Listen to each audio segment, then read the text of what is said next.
this edition of Rock 11 Now Weekly, there's a new way to check in on your older neighbors and make sure they're all right.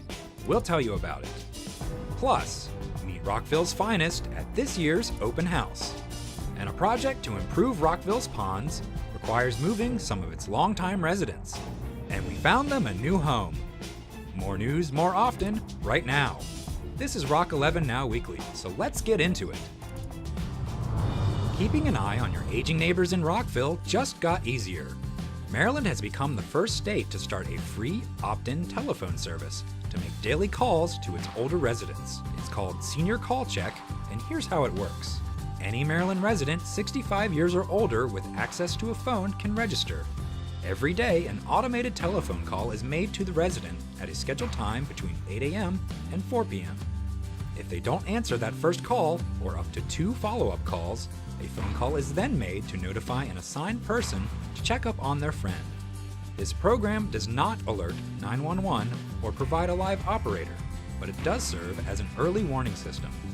You can sign up for the service by heading to aging.maryland.gov and clicking on the image link that says Senior Call Check Pilot Program. From the train to the streets, Rockville is adding accessible pedestrian signals, or APS, on all city-controlled traffic lights. APS are a part of a multi-year capital improvement project to help the visually impaired feel more secure when crossing the street, with features like tactile arrow push buttons so you can feel the shape of the arrow to know what direction you are crossing, including a braille locator sign, beeps to help you locate the push signal, and voice instructions on how to proceed. Plus, all traffic signal ramps are now ADA compliant for easy access. Right now, there are 45 accessible pedestrian signals with 2 more to be installed by 2018. This year's RCPD Community Open House is Saturday, September 29th from 11 a.m. to 2 p.m., featuring fun activities for the kids, food, a tour of the police station, music, canine demonstrations, a look at all the equipment and vehicles, and more. It's a great opportunity to come out, meet the officers and department staff, ask questions, and understand what the city's police force can do for you.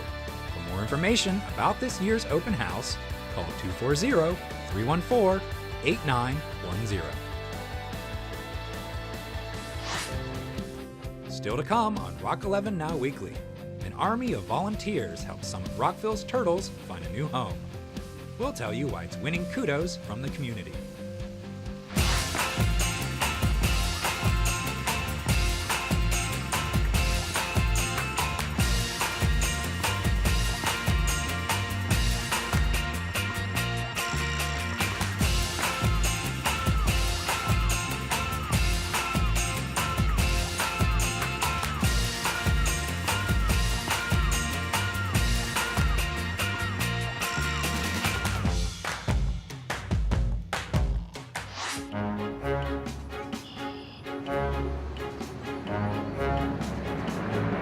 A project to improve one of Rockville's stormwater management ponds required moving some of its longtime residents. It became officially known as Operation Turtle Lift. At the outset of the Hungerford Stone Ridge project, when we met with the community, one of the items they expressed to us some concerns about what we would be doing with the wildlife during construction. So the city enlisted help from the Mid-Atlantic Turtle and Tortoise Society, aka MATS, to relocate over 80 turtles to a new home. Operation Turtle Lift started, I guess, with a phone call from the Rockville government to MATS. Having worked with MATS on a previous project, I reached out to them again, and they were very willing and ready to help us, and facilitated the relocation of these turtles during this project. An army of MATS volunteers spent several days laying turtle traps, then returning later to check and clear those traps. Our mission is twofold. One is for the conservation of turtles in the wild, and also for the proper care of turtles in captivity. The captured turtles were placed in plastic bins and relocated to Rockville's recently retrofit ponds at Horizon Hill Park. where they will now remain. What I've heard, the turtles are very happy there. They're staying there, and the members of the neighborhood even see them laying eggs already. Turtles are scavengers, predators, and food for other animals. They're considered an important part of the ecosystem in Maryland's ponds and waterways. But they are a sensitive population that wouldn't recover on their own after the construction in their original home completed. Our MATS members, many of them who live around Rockville area, and have the opportunity to do something that really means something, because otherwise these animals would not survive this type of construction that had to be done. Rockville's proactive partnership with MATS is winning kudos from the community.